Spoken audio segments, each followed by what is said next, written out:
Have you ever looked at a graceful swan gliding across a lake and wondered if there's more to it than meets the eye?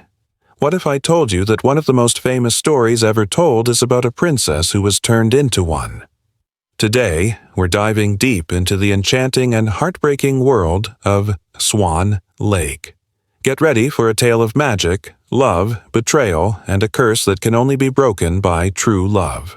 Our story begins in a grand kingdom, where a handsome and slightly melancholic prince named Siegfried is celebrating his coming-of-age birthday. His mother, the queen, is throwing a lavish party, but Siegfried feels a strange emptiness. The queen, ever practical, tells him it's time to grow up and choose a bride. She announces a royal ball for the next night where he must pick a princess to marry. Feeling pressured and restless, Siegfried sees a flock of beautiful swans flying overhead. Something about them calls to him, and grabbing his crossbow, he decides to escape the party and follow them into the woods. He tracks the swans to a mysterious moonlit lake hidden deep within the forest. As he raises his crossbow, he stops, completely mesmerized. The lead swan, wearing a small golden crown, is the most beautiful creature he has ever seen. As the moonlight bathes the lake, something miraculous happens. The swans transform into beautiful young women. The swan with the crown becomes a breathtakingly beautiful maiden, and Siegfried, completely captivated, lowers his weapon and approaches her. At first, she is terrified. She is Odette, the Swan Queen. She tells Siegfried her tragic story. She and her companions are princesses, cursed by the evil sorcerer Baron von Rothbart. By day, they are swans, forced to swim in a lake formed from their parents' tears. Only between midnight and dawn can they regain their human form. The curse is powerful, and only one thing can break it: a vow of true, undying love from someone who has never pledged their love to another. Siegfried, having fallen head over heels in love with Odette, immediately swears his eternal love and faithfulness to her. He promises to declare his love for her in front of everyone at the royal ball the next evening, which will break the curse forever. As they talk, their connection deepens. They dance by the lakeside, a dance of newfound hope and tender love. But their time is short. As dawn approaches, the evil sorcerer Rothbart appears, gesturing menacingly. He forces Odette and the other maidens to transform back into swans, leaving Siegfried alone and heartbroken, but filled with a new sense of purpose. The next evening, the royal ball is in full swing. Princesses from all over the world are presented to Prince Siegfried, but he barely notices them. His heart and mind are only with Odette. He politely refuses every dance, waiting for his Swan Queen to arrive. Suddenly, the trumpets blare, announcing an unexpected guest.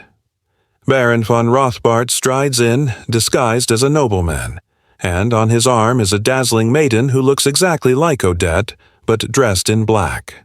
This is Odile, Rothbart's daughter.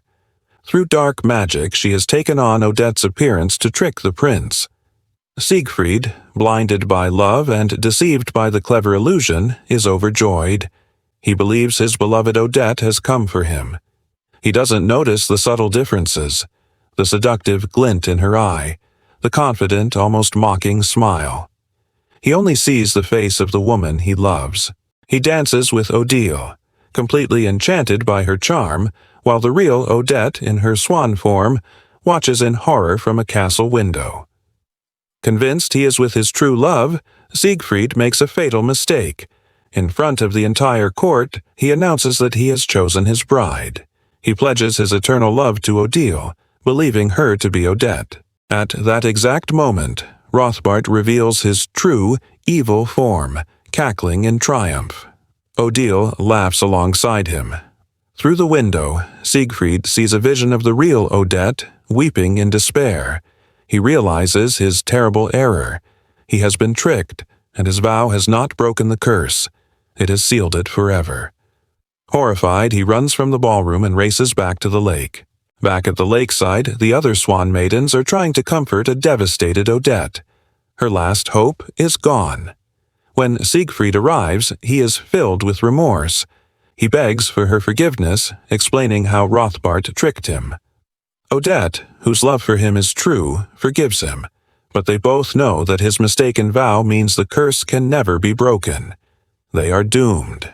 Rothbart appears in a furious storm, determined to claim Odette forever and destroy the prince who dared to defy him.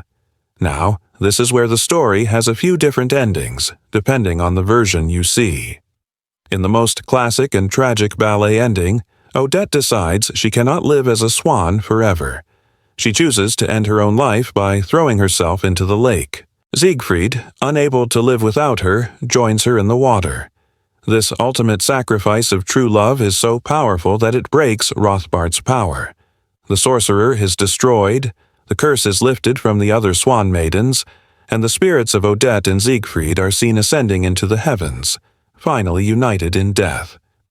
In other, happier versions, Siegfried battles Rothbart directly. The power of his love for Odette gives him the strength to defeat the sorcerer.